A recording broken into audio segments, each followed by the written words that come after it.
இன்றைய புறாவின் செய்தி: பாவம் என்பது லக்கு தவறுவது. சிங்கத்தின் உடலை பார்க்கிறதற்கு வழி விலகி போனான். நியாயாதிபதிகள் 14:8.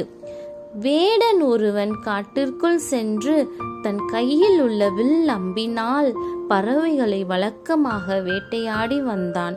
ஒரு நாள் ஒரு குறிப்பிட்ட பறவையை குறிவைத்து அம்பை செலுத்தின பொழுது அது வலை விலகி ஒரு தேன் கூட்டை சென்றடைந்தது. அதிலிருந்த தேனீக்கள் எல்லாம் அந்த வேடனை ஒரு கைப்பதம் பார்த்துவிட்டது. இன்றும் கூட தன் மனைவியிடத்தில் மட்டுமே பாய வேண்டிய நேசம் என்கிற அன்பு குறி தவறி மற்ற பெண்களிடத்தில் பாய்வதால் விபச்சார பாவம் உருவாகி குடும்பத்தில் பலவித குழப்பங்களும் வேதனைகளும் உருவாகி குடும்பமே உடைகிறது.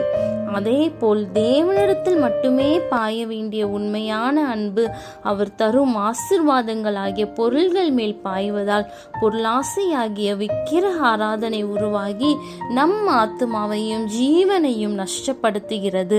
லக்கை தவற விடுவதே பாவம். ஜாக்கிரதையோடு லக்கை நோக்கி தேவன் காட்டிய வழியில் பயணத்தை தொடருவோம். பயணம் இன்பமாயிருக்கும். சிந்தனைக்கு: பிறனுக்குள்ள யாதொன்றையும் இச்சியாதிருப்பாயாக என்றார். கிறிஸ்து இயேசுவுக்குள் தேவன் அழைத்த பரம அழைப்பின் பந்தய பொருளுக்காய் லக்கை நோக்கி தொடர்கிறேன். ஆமென்.